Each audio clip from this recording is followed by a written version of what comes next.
নবীজি সাল্লাল্লাহু আলাইহি ওয়াসাল্লাম মসজিদে নববীতে বসে আছেন। হযরত উমরে ফারুক রাদিয়াল্লাহু তাআলা আনহু বসে আছেন। আল্লাহ নবী বলছেন হযরত উমরে ফারুক রাদিয়াল্লাহু তাআলা আনহুকে, উমর, আপনি কি লক্ষ্য করেছেন মসজিদে নববীর চাল থেকে পানি পড়ে? হযরত উমরে ফারুক রাদিয়াল্লাহু তাআলা আনহু বলছেন, নবীজি, ইয়া রাসূলুল্লাহ, ইয়া হাবিবাল্লাহ, নবীজি, আমি লক্ষ্য করেছি মসজিদে নববীর চাল থেকে পানি পড়ে, এখন কি করতে হবে? আল্লাহর নবী বলেন, উমর যান, একটা টুলের ব্যবস্থা করেন, উঁচু কিছুর উপরে দাঁড়ায়া মসজিদে নববীর চাল মেরামত করতে হবে। হযরত উমর ফারুক রাদিয়াল্লাহু তাআলা আনহু চলে গেলেন। কিছুক্ষণ পর খালি হাতে ফিরে আসলেন। উমরের মন খারাপ।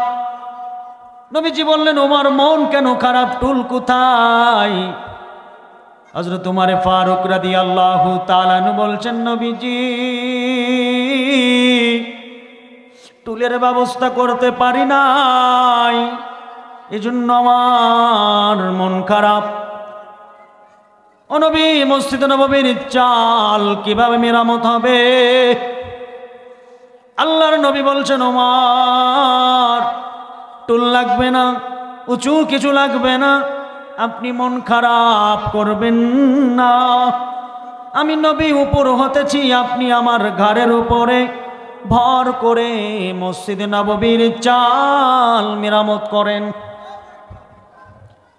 হযরত উমর ফারুক রাদিয়াল্লাহু তাআলা আনহু বলছেন, নবীজি, আপনি কি বলেন?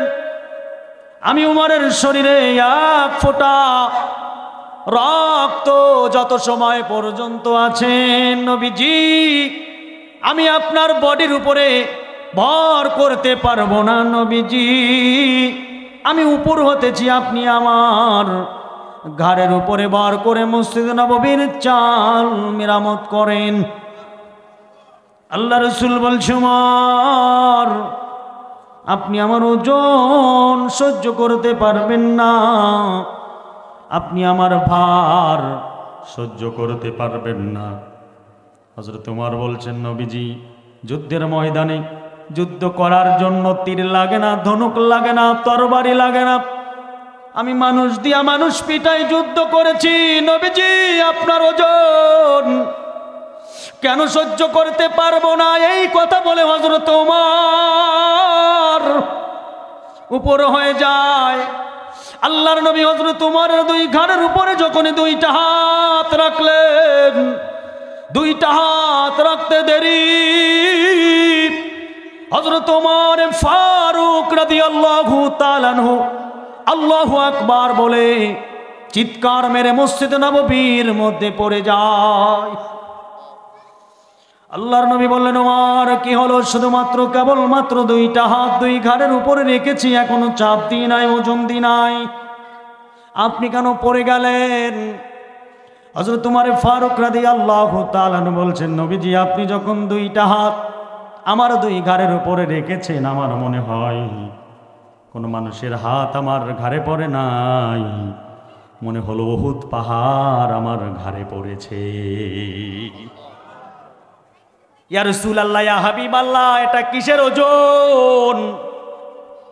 মানুষের 3.5 হাত বডিতে তো এত ওজন হতে পারে না। আল্লাহর নবী বলে, ওমর, এ ওজন আমার ওজন নয়, এ ওজন আমার বডির ওজন নয়। আল্লাহ পাক রব্বুল আলামিন আমাকে 2500-এরও বেশি মুজিজা দিয়েছেন। তার মধ্যে উত্তম মুজিজা 30 পারা কালাম দিয়েছেন। এই ওজন সেই কালামের ওজন। লাউ আনজালনা হাযাল কুরআনা আলা জাবালিল লারাআইতাহু খাশিআন মুতাসাদ্দিআন মিন খাশিয়াতিল্লাহ। আল্লাহ বলছে, আমি কোরআনকে যদি পাহাড়ের উপর অবতীর্ণ করতাম তাহলে তোমরা তা দেখতে আল্লাহর ভয়ে নত হয়ে বিদীর্ণ হয়ে গিয়ে